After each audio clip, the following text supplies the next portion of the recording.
Ou seja, o ambiente no qual os negócios estão inseridos terão impacto no resultado.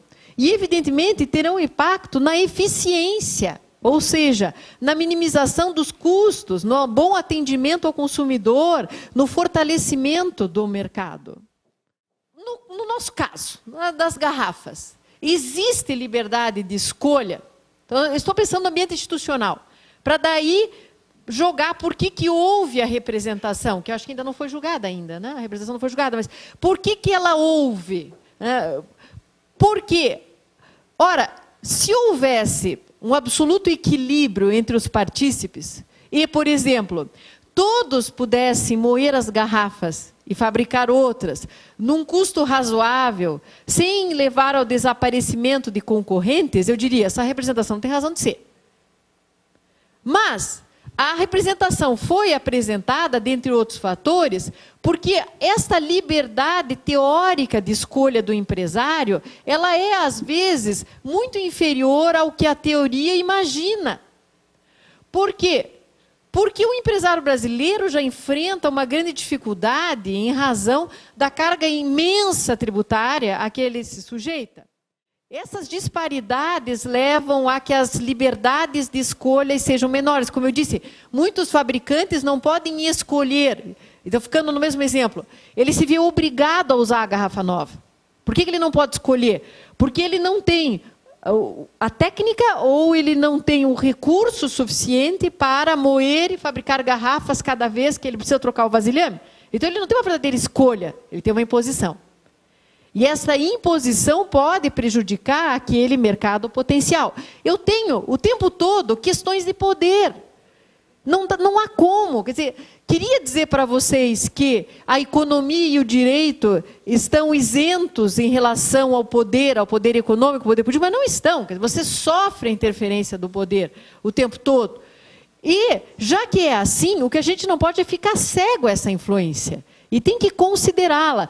Os advogados, quando fazem as suas petições, os juízes, quando julgam, os conselheiros do CAD, quando decidem, e outros mais que se deparam com tais questões, né?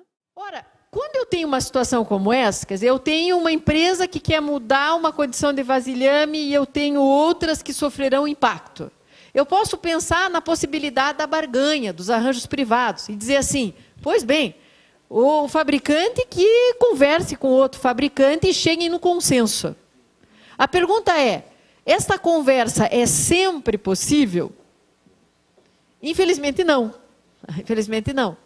Porque, para você trabalhar com barganha e arranjos privados, você precisa de um ambiente que, dizem nas teorias econômicas, de número de jogadores não muito grande, que as partes dependam uma da outra, que eu chamei de infungibilidade, porque se o seu player ali, se ele puder trocar você por outro, ele não vai barganhar com você. Quer dizer, precisa ter um grau de infungibilidade e preciso estar diante de uma relação que tem uma duração no tempo que estimule a cooperação. Se eu não tiver esses elementos, eu não tenho como barganhar. Eu quero dizer, provavelmente, as empresas que entraram com a representação em razão da troca do vasilhame não teriam como barganhar, porque não se enquadram nestas condições para a barganha, para os ajustes privados. E daí eu pus a questãozinha aqui embaixo. O que elas vão fazer? Interferir? E se for para interferir, como? Já que, aparentemente, nesse momento, a barganha não é a solução. Eu tenho disparidade de toda a ordem nesta relação, nesse case, né? Por quê? Eu tenho disparidade normativa, estavam falando os anteriores na questão tributária, e ali vocês viram a disparidade normativa, que beneficia alguns, prejudica outros. Eu tenho a intervenção do órgão regulador, por isso foi levado ao CAD, e o órgão regulador ele vai tomar a sua decisão a partir da lei, mas também de critérios de conveniência e de eficiência, porque quem conhece a Lei 8884 sabe que você tem válvulas de escape para aprovar operações que sejam potencialmente lesivas para o mercado. E você tem essas válvulas de escape para que as razões de conveniência e eficiência possam prevalecer, em tese. Porque, às vezes, o que está por detrás é o que eu chamei de poder. Mas, deixando de lado isto, as válvulas de escape são para que as razões de conveniência e eficiência possam prevalecer. Ou, qual é a outra opção nessa história da guerra das garrafas? Não vamos intervir e vamos deixar que ocorra uma seleção natural que só sobrevivam os melhores, ou os mais capazes.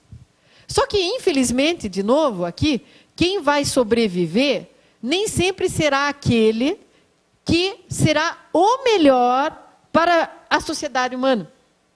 Porque eu posso chegar a uma situação de oligopólio, eu posso chegar no monopólio, no preço abusivo, na minimização da oferta, que vai ser ruim para o consumidor ou para o cidadão. Portanto, nem sempre essa seleção natural do mercado será o melhor para o Brasil, né?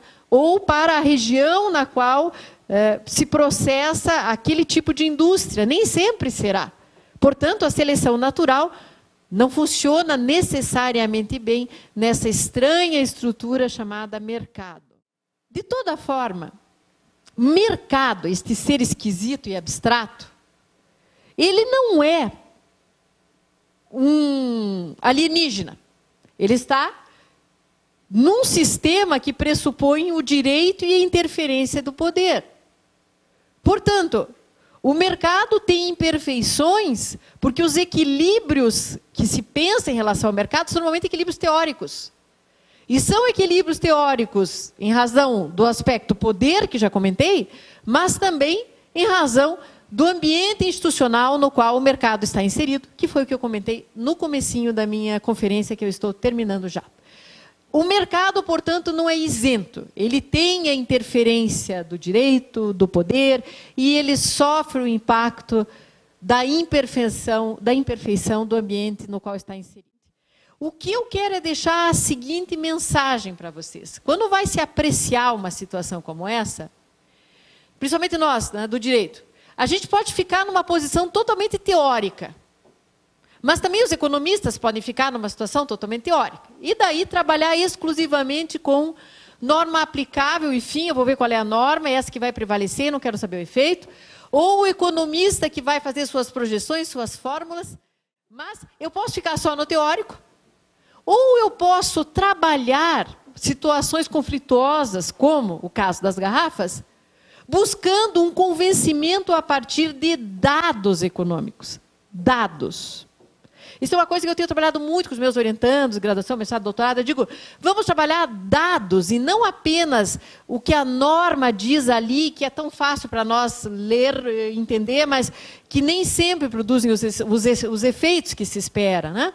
E seria muito interessante se essa questão do caso das garrafas, ao ser analisada, seja no CAD, seja no Poder Judiciário, que ela se convença, que a posição trazida seja fruto de um convencimento a partir de dados econômicos, que considere o impacto de uma simples operação de substituição de garrafas nas regiões brasileiras, nos estados, em termos de quantas empresas vão fechar, pessoas que vão perder seus empregos, quanto é que isso vai custar para substituir as garrafas, por meio de experiências similares em outras áreas, ou até mesmo projeções, mas com utilização de regras matemáticas, né, que sejam consolidadas, buscando o que a gente chama de interface, que é a análise econômica do direito.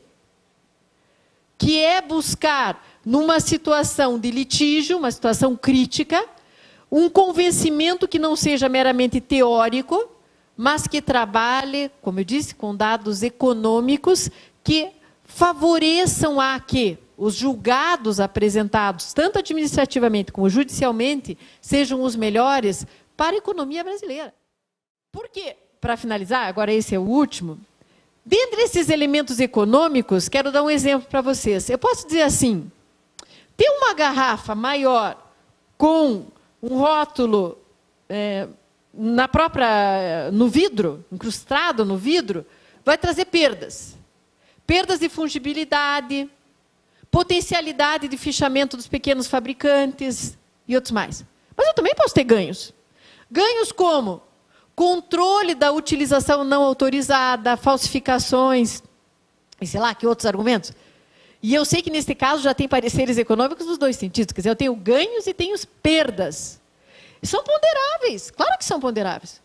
E cabe ao julgador, naquela circunstância específica, sopesar esses argumentos.